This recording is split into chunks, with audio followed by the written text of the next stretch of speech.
the first to know. Nsem-Pii TV. For a moment, I call back soon could be from Nsem-Pii TV. So, Chama Wontumi, MC and a rare Ahokakra, Nina ASA, a year Akyenkwaa na Nsem-Pii the two say, one a Kunya, a year helicopter and last week Wednesday, no. Wow, this shake can be no, who do a year His Excellency John Dramani Mahama responsible. Na no, and na arrest no, and now see or China see na ene. Kuku pimu ewo ye court Chama Wontumi so so den etutu nan ekọ court no ma na ko ohwa se anka ombema no eye bail neso so no court asan Remanded no se onko no kodem eye 1 week na onsamra emepiem ewo eye court na Chama Wontumi meka se ni TV station aye Kumasi no ni crew no enso atena se omo no eye panelist bi atena se no mo den nsem bi atodwa na ensem no mo de atodwa no tifo ano Eden omenkokuti ehe Chama Wontumi workers no omunyina nsem wo da to emrasisi yafo but what's not there Nsem-Pii na akoso within a year 3 days no na within by 3 days ni some level men can say arrest bi akoko so ye chi social media for say be a threat ne who crowd ba na chese yenya yenua Akyenkwaa na me pa twa Akyenkwaa na de no me for we enfam Akyenkwaa na de no and then oko Accra Circuit Court na oko Accra Circuit Court no omo amma ni bail enra omo amma ni bail enen so omo amma ni bail oko Accra Circuit Court no say no omo are remanded for 1 week. Say Onko Shemu 1 week. Say Wapakoka Nsem-Pii Edietia President John Dramani Mahama. Say Ebusuafo hold President Mahama responsible for a year helicopter no crash no. Etienne Okwa Accra Circuit Court no mo no call. Na judge no amani bill say Onko Shemu 1 week. Yehwe say yebetumi ne lawyer Enoch Afuakwa. Ono na or represent Akyenkwaa court ene ye hwe say betumi no atwetwe nkomo but maka no na lawyer arrest no kwa na ekoso maka peace bi from a year kwakuaza so atro a year peace bi wo na no say ye yaka obia enti yohonu say Obama de yiye ko bunupon assisting in investigation enso ye bunupon akwa arrest no na say the Rambo style and all that. Me name for how longer you better say in some way. But lawyer, yeah, Obi Besie, over to you. Oh yo, me da say keke ma me fa kwanya so nchia watiefo nyina. Na ade ya me wanwa ya mesre ne say NDC form the AK47 e de kum ntontom. Nza ya wanwa the AK47. So we the way a man a omode be che Akyenkwaa e wo fomesana according to amount for omugina ho a omuhunu e kire no na kire se e serious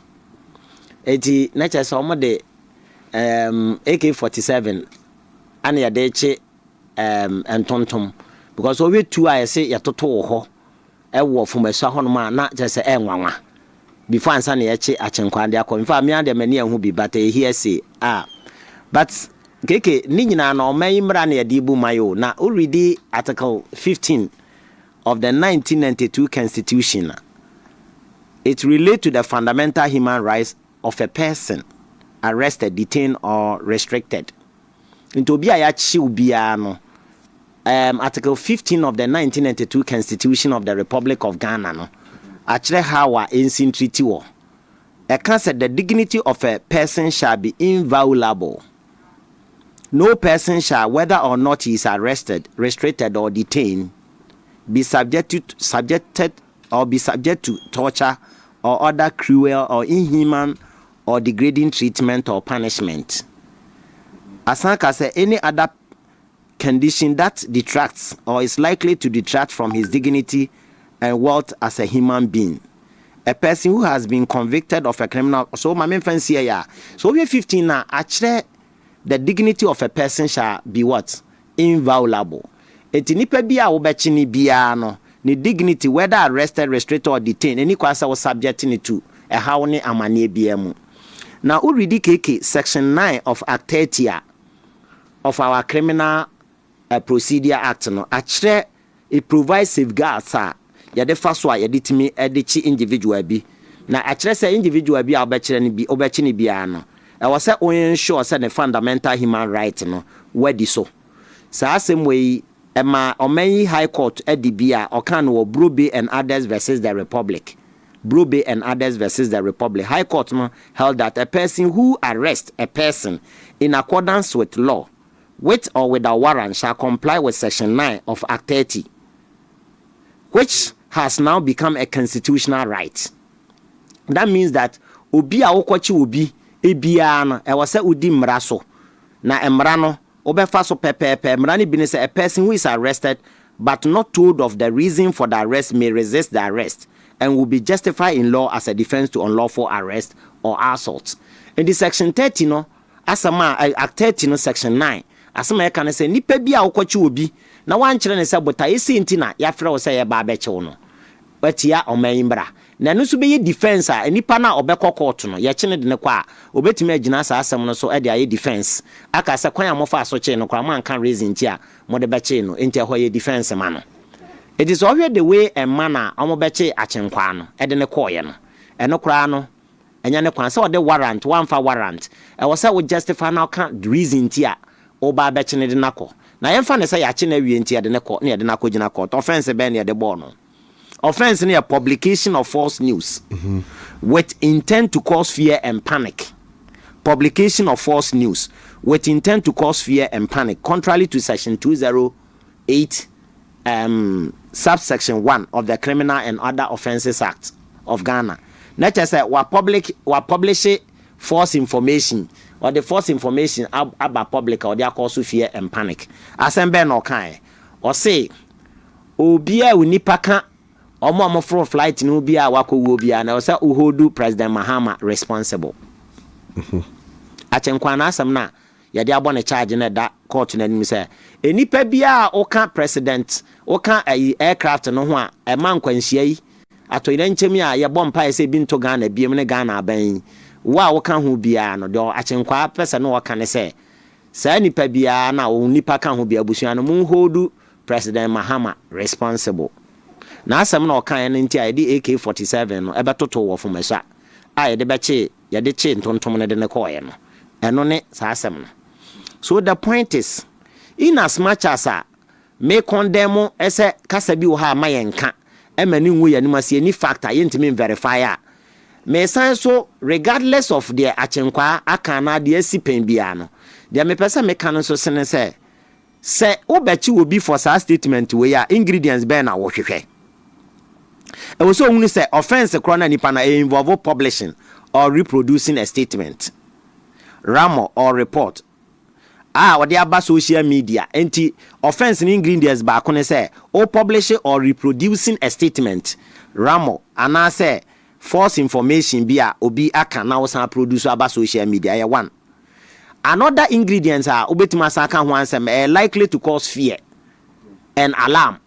It is statement na Akyenkwaa kan na cause fear and alarm ana. Because as a statement, me who copy be American, I see fear and panic be. Mention Emmanuel Kwachiansa, age 40, journalist. For that, you on August 9th, 2025. Okay, it's me fast tracking with intent. Okay, me kind of see. No, for that, you on August 9th, 2025. At Accra in the Greater Accra region and within the jurisdiction of this court with intent to cause fear and panic to the public, made a statement to wit. Sani all kind of sabotage any yiba konso say family member any President Mahama and Kaube who do responsible for what has happened. No, so me say I say on the fear and panic. And that statement no cause so yen or kind of cause fear and panic ana. Now fear and panic no why na cause no sa fear and panic. These are some of the things. Intina me di come out ingredients ne say what publisher na say publication or reproduction of sa asem na waka na ada sɛ obi na kan ana sɛ wa na ade abeto sɛ asɛm sei ni sei nipa na ɔmode hye ka ho ɔmawu no wɔde hye ka ho ahodu President Mahama responsible ɛno na waka ana two another ingredients a yɛbɛsa akɔhunu sɛ saa statement na Akyenkwaa de to hɔ no akɔso fear and panic na enti ɛno yɛ question sɛ akɔso fear and panic ama nipa bi yɛm ahyehye wɔ mo ama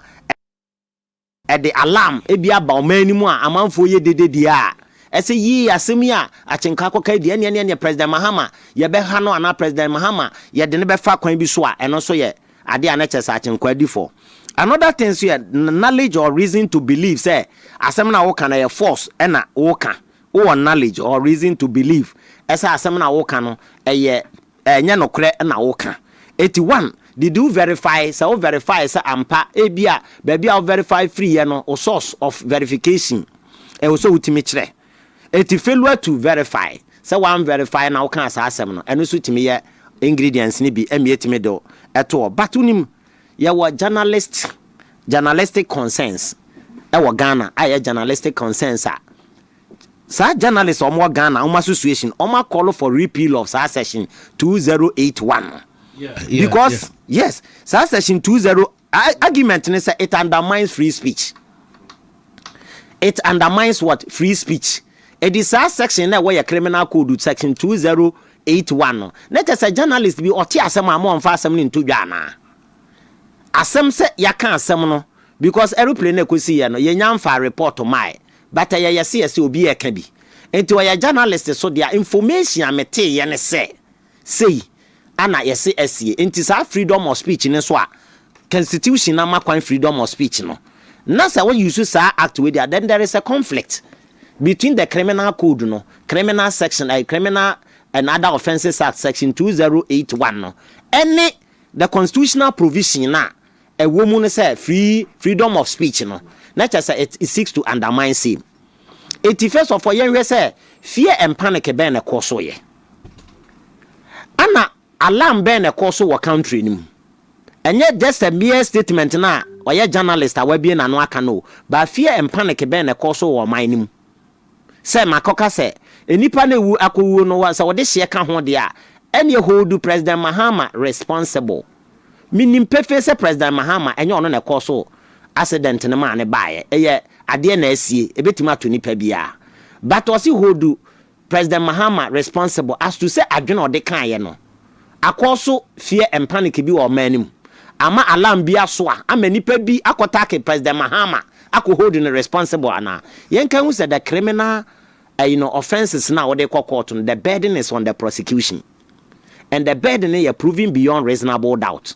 and so burden no expectation is about 97% which and now bet me approve it also to me cause to me prove say alarm say na cause so ye e many pe bi say e ba many ma di he aba two sa fear and panic no akoso many pe bi ehu atom so ama deda omo eye ko president ne so no enie ese utimi prove wa court wo na enu achi no after say we prove say akoso fear and panic no so no enipa ben na e ma omo ho alarm a omo koso President Mahama mu say ene e bebo ana President Mahama ye do be fa kwan we so President Mahama nam se abusua ka wonti ye do be fa kwan we so obi ayi bibi sa na eti akoso fear ene panic bi ana ana afeni esa be hu say no one knowledge say asem na oka no onyi ni say ye no kora na it could be say our sources of information be bia onya saa de ni free ya e manaka utinye say wachi nipa na ade na kogina court enkwa na ade charge na bon na chese wadi because burden is on the prosecution to prove beyond reasonable doubt. You see, a person is presumed to be innocent until proven otherwise by virtue of Article 19(2)(c). It is the of the 1992 Constitution of the Republic of Ghana. It is the American say me nyin to say me nye say me fo obi so say obi e ka asem hunu bi ana say or journalist no be ka asem bi asem bone a ma ye mfa o man ne mra ani no ba ye nko ye just supposed to sa asem no kan ye no ss wo de hye ka aircraft na nya accident na say a blasting wo wiem na any hold President Mahama responsible no any freedom of speech na yaka ho asem 20 freedom of speech a work constitution no and no it seeks to also undermines it. It is what will be kojina as President Mahama believe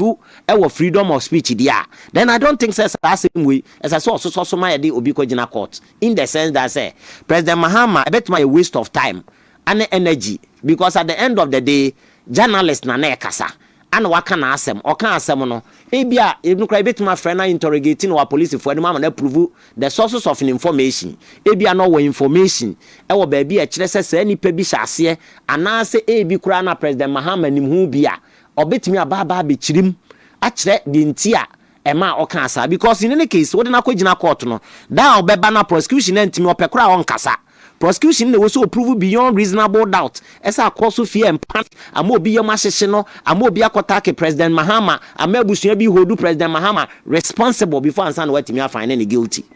enye na no a ode kan asa asem no because of freedom of speech criminal libel law oma repeat bebre ama ene obi atimi nya information or information but to play the devil's advocate what can Nsem-Pii there but ebi obi tifi obeka say freedom of speech no Emma license so beka bibia na no keke freedom of speech no Emma okwan ma wonka bibia but journalist for no and journalist association no omo advocate say sa section na work criminal offences article section 2081 yen repeat no on the basis say ebasa it put fetters on the